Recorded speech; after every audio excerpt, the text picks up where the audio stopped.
Frankie, get it together. Get it together, sir. We're getting there. So what I wanted to do was tell everybody that Wendy Caldwell will be with me later on this evening. And many of you know her. And so it will be exciting to talk to her again. We had done an interview one time on another page, and we only got her audio. So this time you will be able to see her live.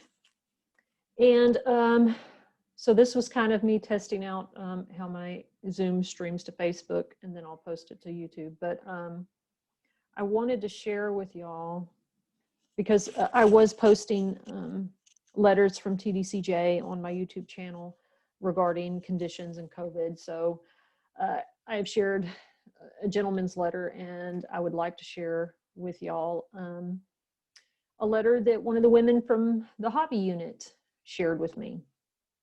So I'll read it to you, and she's a little long-winded. And if you knew her, I won't say her name, you'll know that she's long-winded, but she's got some really, some powerful stuff here, and I wanted to be able to document it and share it with y'all. So she said, so, dear Jennifer, so thankful you are in the world, me too, and doing well. My husband and I still read your Echo articles. Stacy in the Faith-Based Storm shared with me your address. I hope that's okay. I remember when you diagnosed me with my condition, my medical condition, before the doctors did, and you helped me with a grievance that led to medical attention. I'm still struggling with health issues. By the way, I'm not a doctor, and someone very dear to me many years in TDCJ told me to stop pretending to be a doctor. I'm not a doctor. I am a peer health educator, and she did have several medical issues that they chronically misdiagnosed her with, but we got it all straightened out. She said, I went to Galveston for a heart stress test, and after being strapped to the gurney, was told that I tested positive for COVID-19. What a way to start a stress test. At first, I thought that they were joking, and they obviously weren't. About 3 weeks prior, there were several ladies in the storm that I lived in that were very, very ill. We were concerned about 2 of the women who were really in distress. Around July 20th, an officer came into the dorm and requested all who were ill go to medical. Several of the ladies went, but no treatment, no COVID testing took place. At this time, I felt like maybe I had some allergy issues. I did have a tickle in the back of my throat and a small cough. Several ladies said that I wasn't feeling well when I left. I don't remember saying that. They packed me up on Friday, but we didn't actually leave until Monday. There were 4 of us in the van, a straight shot to Galveston, no more Goree. Hey, yay, she put yay.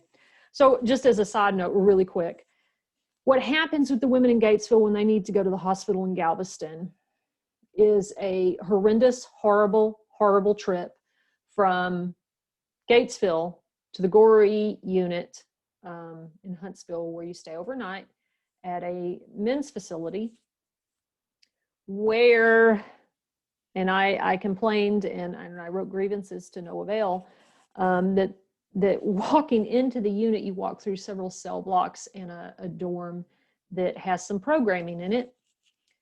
And the men at that facility can get very aggressive and vulgar and intimidating as we're walking through this corridor of fencing and cell block. And I'm not saying all the men, but certainly quite a few.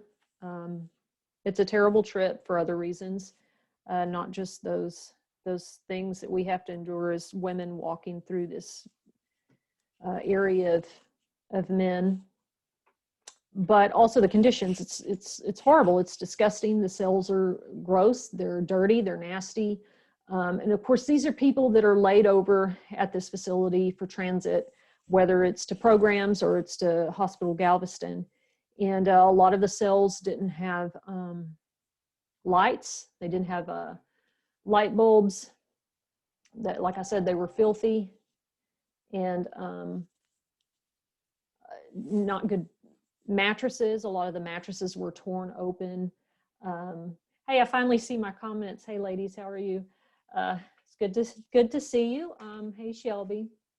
Hey, Miss Blaylock. It's nice to see y'all. But so gory is very, very disgusting, right? So the mattresses are torn out. There's no light bulbs. You can't see. The sinks are hanging off. The water tastes like a corrosion. A lot of times you would find like bandages, old bandages. Like I'm serious. Like think of some really bad conditions, and this is what the gory cells are like. Excuse me, when you have to stay overnight, or maybe even a couple of days, because then they inventory your property, and then you have to go put it here. Then they inventory it again, and you're just getting woke up all through the early morning hours to do this, and then you get on the bus, which is another hard trip all the way to John Seeley Hospital. So not a pleasant. So we would rather just drive the straight shot to the hospital than have to stay at Goree. It's just a very, very unpleasant experience. She said, my temperature at the front gate was 98.1. Was made a second time there, but had to sit in the van for a while. Once we were handcuffed and shackled, they shackled us again. We were taken upstairs where they put blue bands on us that we were staying overnight. They also quickly gave us COVID tests. They called me to cardiology where I was hooked up and sent me back to the waiting room. This is where they told me I tested positive. They didn't know where to put me. They finally put me in a TDCJ holding cell across from the nurses' station where I stayed Monday through Wednesday with absolutely no care, nothing. They took my temperature. No one took my temperature. No one would answer my questions. In fact, I was ostracized. All they did was finally give me wipes to wash my hands after I went to the bathroom. And Wednesday night before I left, a gentleman gave me a towel, a washcloth, a gown, some mouthwash lotion and soap. I had asked for some socks and underwear, but they had none, I guess. I was taken back to the unit in the middle of the night, and I was put in 3 building. I was there for about 4 to 6 hours, I guess, then moved to SEG, no AC, and it was well over 100 degrees. I wrote to my family. The conditions changed a little. They got a little bit better. The Johnnies got a little bit better, which, by the way, credit to Carrie Blakinger and the Marshall Project. Still my favorite article about the food condition. I'll put a link if y'all haven't seen that particular article. It is pretty shocking, the types of food that we are fed during a regular lockdown. But imagine that for weeks on end. And she put pictures of the type of food that are in those Johnnies in that article. All right, so she says, oh, hey, Margie. Yes, it was horrible, baby, wasn't it? It was just absolutely, I'm assuming you're talking about Goree, but you could just be talking about any unit, basically. She said in the 14 days there, we had about 5 showers. The officers were very fearful, and I get that, but we needed things. And I want to say this real quickly about what I've heard from Hobby. And this is consistently what I've heard from Hobby. And their numbers look very, very low on the TDC dashboard on their COVID data. But what I consistently hear from Hobby is that we are ill, we are sick, and everybody in this pod, everybody in this dorm is sick to some degree. Some severely, some not so severe. But like one friend said, and it kind of mirrored what she said in her letter, is that the officers were terrified to go in the dorm. My friend said that there were several days that they didn't even come in to count. And I know TDCJ is not going to agree with that and believe that, but I had several different women tell me that the officers were taking their Johnnies, because they come in this big, huge plastic trash bag, you know, like you would put leaves or yard stuff in, and they'd fill it up with Johnnies and they just throw it in there and just shut the door. And that they were too scared to go in there and count. And the women were complaining, like she mentions in this letter, of how ill they were, and they didn't come in to test them. They didn't do anything. They just threw the food in and locked the door. And I've heard that consistently about Hobby. She said the officers were very fearful, and I got that, but we needed things. A week later, she named some people, came to SIG, both much sicker than I had been. One of them had been in the hospital for 16 days. They didn't move me back to the faith-based dorm at first. I went to J-Wing, and then Monday, that was rough. While in SEG, I believe I started to get a blood clot in my leg, some of her other issues. She said, I believe 5 of us have been diagnosed at this unit. And this letter is about, because I moved and so my mail got forwarded. This letter is about a month or so old. She said, I believe 5 of us have been diagnosed in this dorm, but there are 63 women altogether. This has been a very bizarre situation. And in that particular dorm, several of the women that live there have told me that the 63 women were ill. She said, Jennifer, I don't understand. Nobody has come in. I don't know what they're telling y'all, but nobody has come in here to test us. And she said that the officer had told her that, well, we don't want to test y'all because if a certain percentage of the unit test positive, they're going to lock the entire unit down and not just pods. And, I don't know how true that is, but I don't think that she made that up or she misunderstood anything. She's pretty reliable when it comes to giving me accurate information. So she goes on to say, I don't know who else to turn to. Then you came to mind. And I know you fight for us. Baby, I do what I can. She said, I feel like TDCJ is hiding the fact that people under their care are really ill with COVID-19. It is going on the same thing at Hughes unit where my husband is. In a recent letter, he said, anyone or everyone around him is ill and some are very, very sick. We did not lose anyone, praise the Lord. And I would hate that someone would have to lose their life in order for this to be exposed. And Christina may know this now. But we did lose somebody. We've lost a lot. The last time I looked at the data, it was 155 deaths. It's probably more than that now. They're calling them COVID related, probably because they had underlying conditions, and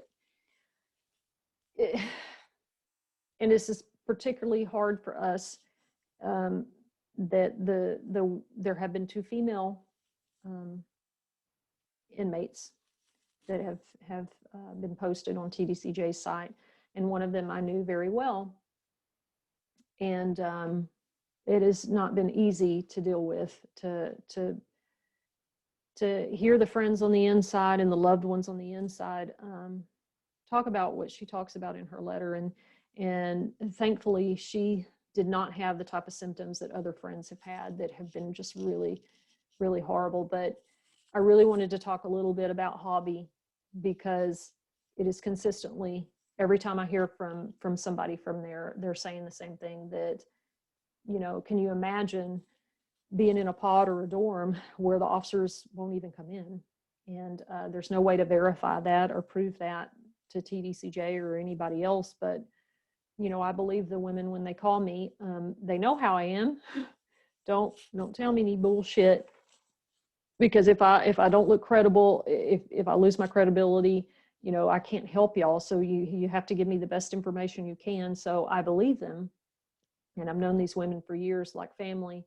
And if they're telling me that the entire dorm is ill and they're asking for medical, and the officers aren't even coming in to count sometimes, and they're just throwing their food in the door and shutting the door, I believe them. And it's very frustrating. I wish I could single-handedly change it, but it takes all of us working together to get conditions to change and to eventually just dismantle the system and create the supports that keep people from going to prison, help the ones that are there, and keep the ones that get out, keep them on the right track, and again, provide them with supports that they need the same way that people gave me support. So anyway, there is, hey Cynthia, hey girl. Yes, I will send you this letter, actually, Cynthia. Yeah, let's talk more about Hobby. And I think that I had sent you some names. At least I know I sent you one name from Hobby that she would be more than happy to be a warrior on the inside and let you know exactly what's happening there, because this is really frustrating for me, because in terms of the female units, I can't speak to the male experience, obviously, because I've not really been anywhere other than Goree, and for a woman, having to go through Goree is a scary experience, actually. That's another discussion. But Lane Murray, I get consistent complaints that all sound the same. And at Hobby, I get consistent complaints. I haven't, at Crane, I've gotten consistent complaints about testing, and social distancing. At Lane Murray, it's about the officers, it's about abuses of power, it's about suicide. And at Hobby, it is absolute inmates gone wild. The officers don't have any type of control, and they just stand off. And the conditions in terms of the plumbing, the food, the HB Ballora. If anybody has been around people that are from Hobby, they consistently have HB Ballora, and it's because their water is filthy. The city of Marlin had problem with their sewage getting into their water system, maybe about 10 years ago, 10, 12 years ago, something like that. And Hobby continues to have problems with sewage. The girls have, what is it like to have to defecate in a bag and throw it out the window? And what is it like to have to sit on a top bunk, and both of you sit on the top bunk because you can't get down because it's ankle deep in sewage? That's real. That really happens. And the unit is disgusting and old and decrepit. And we've all tried for many years to really shine a light on Hobby. It is Hobby and Lane Murray are just absolutely terrible places to be a female inmate in the state of Texas. Not that there's any good place to be in a cage, but so hopefully we can do something, together. And that's what I always say, we can't do this by ourselves, but we can do it together. And women incarcerated always complain, and maybe this sounds familiar. Oh, well, the men stick together, and the men get this, and the men do that. Okay, well, maybe to some degree, but I also know the power of when women stick together, and when we raise our voice and we're unafraid, and we do powerful things. So let's continue to work together to help the ladies that are still in Gatesville and Marlin and other places of confinement.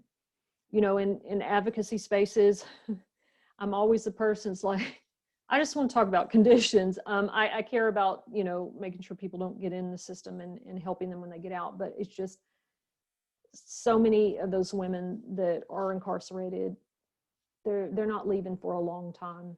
And I grew up with them, like the lady that passed away, Miss Ann Smith. We called her Granny. And I'd known her for a long time. And there are many, many women like her that are never leaving. So the quality of their life matters to me. It matters because it was a really thin line that could have been me.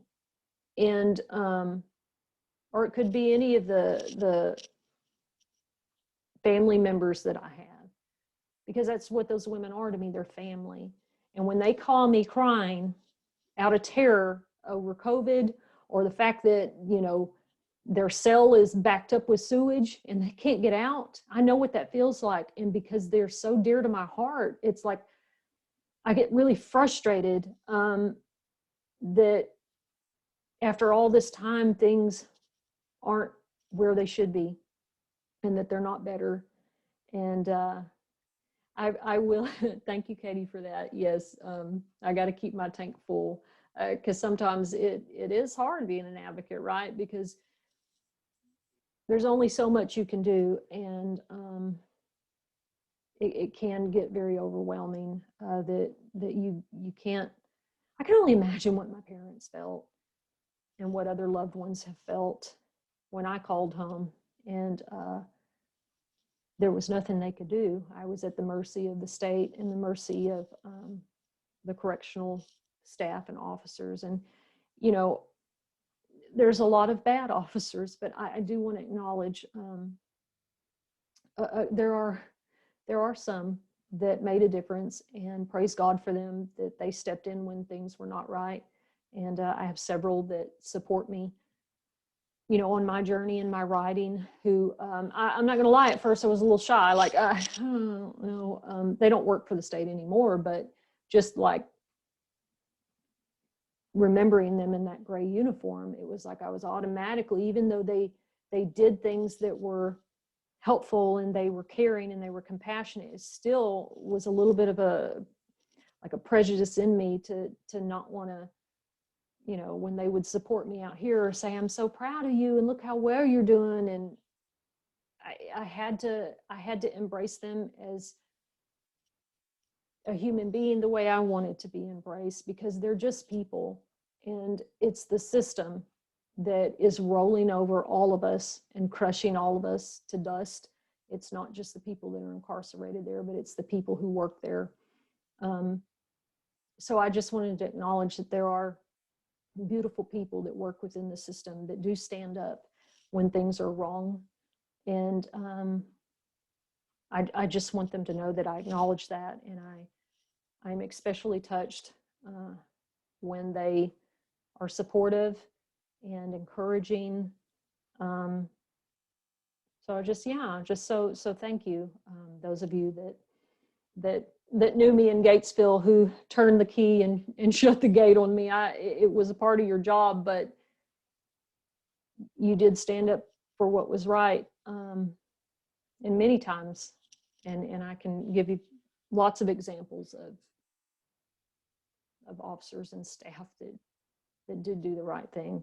Maybe not always in front of people, because peer pressure among their coworkers is real. That is as real as it was among our peers. So we're all doing just the best we can. And look, tonight I'm going to talk to Wendy, which will be in actually 30 minutes, because as BF Diane always says, Jennifer, you go on and on till the break of dawn. And so I've already filled up some time. I'll be back on here with Wendy, and I can't wait to talk to her. We worked together for a long time in the library and the education building, and she's just a bright spot in my life, and I can't wait to talk to her. So we'll be back on at about 7 o'clock. All right, so it looks like I know what I'm doing. Looks like it turned out well. Yay, yay for Jennifer. Middle-aged lady figuring out life.